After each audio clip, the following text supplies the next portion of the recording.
So the midterms might not be the layup Democrats thought they'd be. Recently, the party's been sliding on the generic ballot polls as Republicans rapidly catch up. So it turns out voters may be looking for something more than just anti-Trump politics. I practice medicine on the side without benefit of diploma. I'm just not really down the road yet to be a mental health specialist, but I think there's some reason to review his mental state. The single best thing that anyone can do to help Americans, to help working families, is get rid of Donald Trump. We have a demented, obese in the White House who is in the country.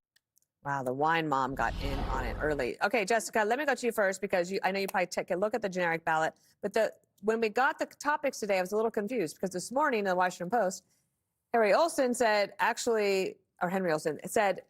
the Republicans all of a sudden find the Senate to be a little bit precarious. So how do you weigh all this? Play like you're behind, no matter what. I mean, the generic ballot, like Nate Silver's Silver Bulletin, has it about 6.5-point lead. For Republicans? For Democrats. For Democrats, okay. Which should be good for the House, and the Senate will be tough. I think it's smart that the Republicans on the Senate side are talking about how difficult the map is, even if you just think about how much cash is going to have to be spent to defend these seats with a Ken Paxton in Texas, Iowa. Josh Turk is a very strong candidate. And Susan Collins, who is definitely an overperformer. It's going to cost money, right, to be able to hold that. I think there's definitely good news in there for Democrats on the Senate side. John Ossoff got a weaker opponent, so that is now rated lean D. And Fox had a poll in Ohio, which was incredible for Sherrod Brown, up 53-45 on John Husted. I think, you look at what people are going to be voting on, and they're going to be voting on cost of living issues. And right now, Trump has a 31% approval on the economy, 23% on gas prices, over 70% say he's not interested or focused on lowering their cost of living. So hopefully that translates, but we have yet to see the positive agenda from the Democrats that I think if it were a presidential year, you certainly would have to have at this point.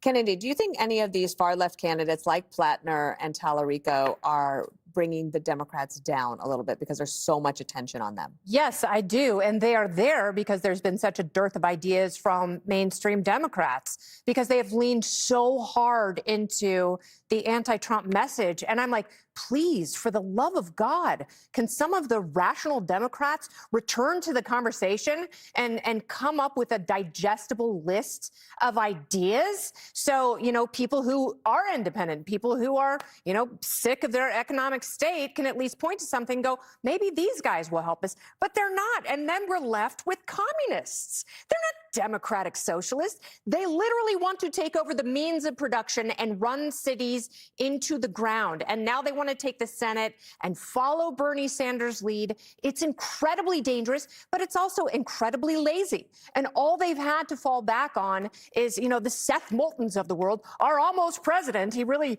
lit the world on fire when he was running in 2020.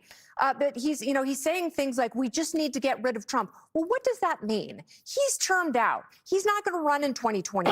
And people keep trying to kill him. Maybe that's an irresponsible line of thinking. And maybe if Seth Moulton went to his little laboratory of democracy between his ears and came up with a good digestible idea, he would make more sense. But unfortunately, he has become totally irrelevant in a conversation that is now being populated by commies. And Greg, it does seem that they're stuck on one message, that Trump is evil, Trump is Hitler, the democracy is about to go by the wayside, and there's nothing new. So maybe people get tired of hearing that. They start not to believe it. Yeah, I don't know, but I know that when they're in trouble, they're going to amp up the apocalypse. It's like, vote for us or democracy dies. Again, they're the sleazy guy at the bar who says, why not come home with me? The world could end tomorrow. Except they say it with certainty. If you don't vote for Plattner, women will be bleeding to death in the streets. Now I'm like a roofie rapist at a bar? Well, no, yes. No, I didn't make that analogy, but you're close. You were the one who said, if you don't vote for Plattner, millions of women will die on the street. That's what you said a couple days ago. It was a callback. I'm the sleazy guy at the bar. Oh, my God. Analogies are analogies by not being real, Jessica.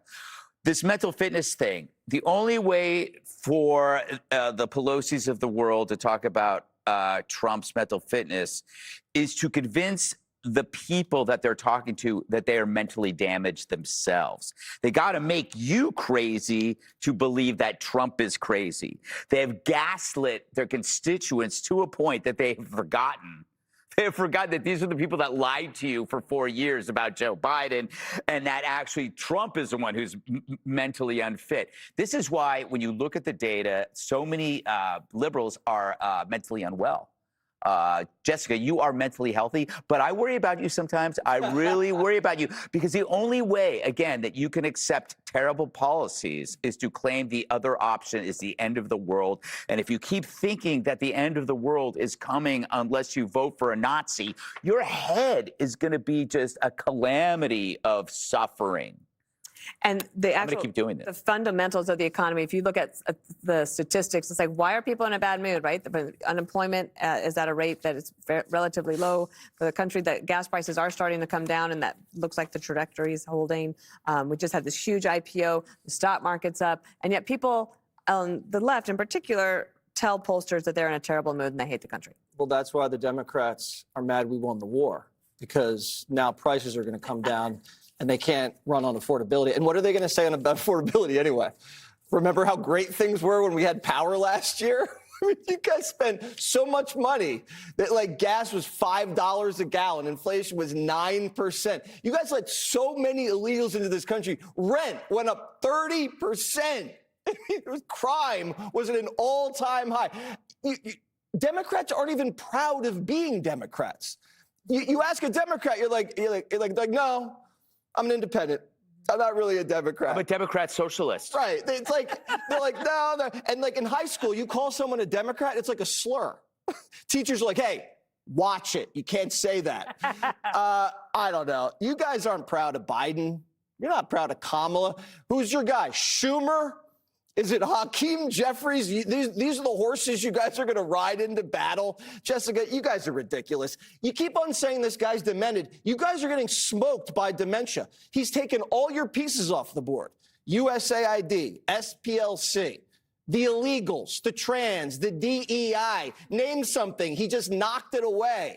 All you do is complain. Affordability? You just talk about the ballroom or some other made-up fake news thing that's on MS Now. It's not even like a real campaign. You're like, stuff's expensive. Oh, really? You didn't care last year. Also, taking USAID off the board, that's like a big feather in your cap. Did you know that killed 13 million children? Okay. All right. It was a money laundering operation. Because the Democrats' candidate to flip Texas blue might be a mama's boy. Be sure to like and subscribe for all the Fox News latest on YouTube, and catch full shows streaming now on Fox One.